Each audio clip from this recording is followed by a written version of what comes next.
Hello food lovers, welcome back to my channel. మళ్ళీ ఒక మంచి రెసిపీతో వచ్చేసాను. ఎంత బాగుందో తెలుసా! వెజిటేబుల్ బిర్యానీ చాలా అంటే చాలా బాగుంది. ఎప్పుడైనా ట్రై చేయని వాళ్ళు, కొంచెం ప్రాసెస్ కష్టమేమో అనిపించే వాళ్ళు ఈ రెసిపీని ట్రై చేయండి. నిజంగా చాలా ఎమ్మీగా ఉంది అండ్ సింపుల్గా అయిపోతుంది. అండ్ ఈ రెసిపీ ఎలా అనిపించిందో కామెంట్లో చెప్పడం మర్చిపోవద్దు. ఈ రెసిపీని బ్యాచిలర్స్, బిగినర్స్ లేకపోతే తొందరగా అయిపోవాలి అనుకునే వాళ్ళు చాలా ఈజీగా చేసుకోవచ్చు. అండ్ పిల్లలకి లంచ్ బాక్స్ ఏం పెట్టాలి అన్నప్పుడు కొంచెం స్పెషల్గా ఉండాలి అండ్ ఆఫీస్కి వెళ్ళేటప్పుడు ఏం తీసుకెళ్ళాలి, లేకపోతే ఈరోజు వెజిటేరియన్ ఏం తినాలి అన్నప్పుడు ఇలా ట్రై చేయండి. నిజంగా చాలా యమ్మీగా ఉంటుంది. ఈ వెజిటేబుల్ బిర్యానీలో మోస్ట్ ఇంపార్టెంట్ పన్నీర్. దాంతో మాత్రం టేస్ట్ నెక్స్ట్ లెవెల్లో ఉంది అసలు. చాలా అంటే చాలా యమ్మీగా వచ్చింది. పిల్లలకి ఎప్పుడు రొటీన్ ఫుడ్ కాకుండా ఇలా చేసి పెట్టండి. వాళ్ళు కూడా ఎంజాయ్ చేస్తూ బాగా తింటారు. నిజంగా వెజిటేబుల్ బిర్యానీ ఎంత కలర్ఫుల్గా ఎంత బాగుందో కదా! నాకైతే తెగ నచ్చేసింది. మీకు నచ్చిందా? బిర్యానీని ఆనియన్ రైతా లేకపోతే సింపుల్గా కుకుంబర్ రైతా ఇలా సర్వ్ చేసుకొని తింటే చాలా సూపర్గా ఉంటుంది. వెజిటేబుల్స్లో విటమిన్స్, మినరల్స్ ఇంకా ఫైబర్ ఇలాంటివి చాలా ఉంటాయి. నేనైతే ప్లెయిన్ రైస్తో చేశాను. ఒకవేళ మీ దగ్గర బాస్మతి బియ్యం ఉంటే దాంతో చేసుకోండి, ఇంకా చాలా టేస్టీగా ఉంటుంది. ఈ ప్రాసెస్ అంతా చూసి నిజంగా చాలా హెవీగా ఉంటుందేమో, చాలాసేపు పడుతుందేమో అని అస్సలు అనుకోకండి. చాలా ఈజీగా చాలా త్వరగా అయిపోతుంది. నార్మల్ బియ్యం కానీ లేకపోతే బాస్మతి బియ్యం కానీ మంచిగా క్లీన్గా వాష్ చేసి ఒక 20 to 30 మినిట్స్ నానబెట్టుకోండి.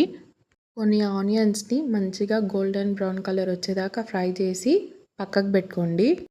క్యారెట్, బఠానీ, పచ్చిమిరపకాయలు, ఆలు ఉంటే కాలీఫ్లవర్, బీన్స్, దాంతోపాటు ఉప్పు, కారం, పసుపు, అల్లం పేస్ట్, ధనియాల పొడి, జీరా పౌడర్ అన్నీ వేసుకొని మిక్స్ చేసుకొని పక్కకు పెట్టుకోండి.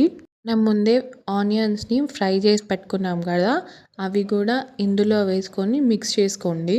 అలాగే అందులో పుదీనా, కొత్తిమీర కూడా వేసుకొని మంచిగా కలుపుకొని ఒక 10 మినిట్స్ అయినా పక్కకు పెట్టుకోండి.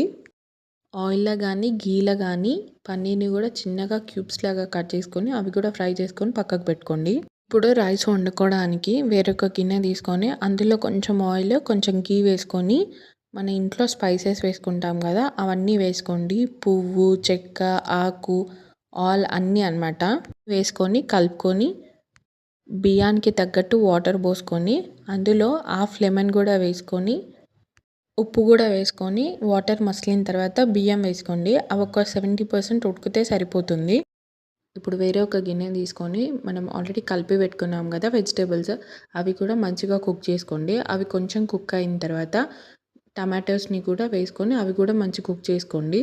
అందులో ఆల్రెడీ మనం పన్నీర్ని వేయించి పెట్టుకున్నాం కదా అవి కూడా అందులో వేసి కొంచెం కుక్ అవ్వాలి, ఎక్కువ అవసరం లేదు. ఆల్రెడీ మనం వేయించుకున్నాం కాబట్టి ఇప్పుడు పైనగా రైస్ వేసుకొని దానిపైన మళ్ళీ ఒక లేయర్ పన్నీర్ వేసుకొని కొంచెం కొత్తిమీర ఉంటే ఆనియన్స్ కూడా వేసుకోండి. మళ్ళీ ఒక లేయర్ అట్లా రైస్, పన్నీర్, కొత్తిమీర పైనంగా మళ్ళీ గీ అంతా వేసుకొని లిడ్ పెట్టి ఒక 10 మినిట్స్ అలా వదిలేస్తే మన యమ్మీ వెజిటేబుల్ బిర్యానీ రెడీ అయిపోయినట్టే. ఆ స్మెల్ ఎంత టెంప్టింగ్గా అనిపిస్తుందో తెలుసా! ఒక ప్లేట్లో వేసుకొని సైడ్కి ఆనియన్, లెమన్ పిండుకుంటే ఆహా! ఈ రెసిపీ మీకు నచ్చితే like, share and subscribe and keep watching my channel. Thank you.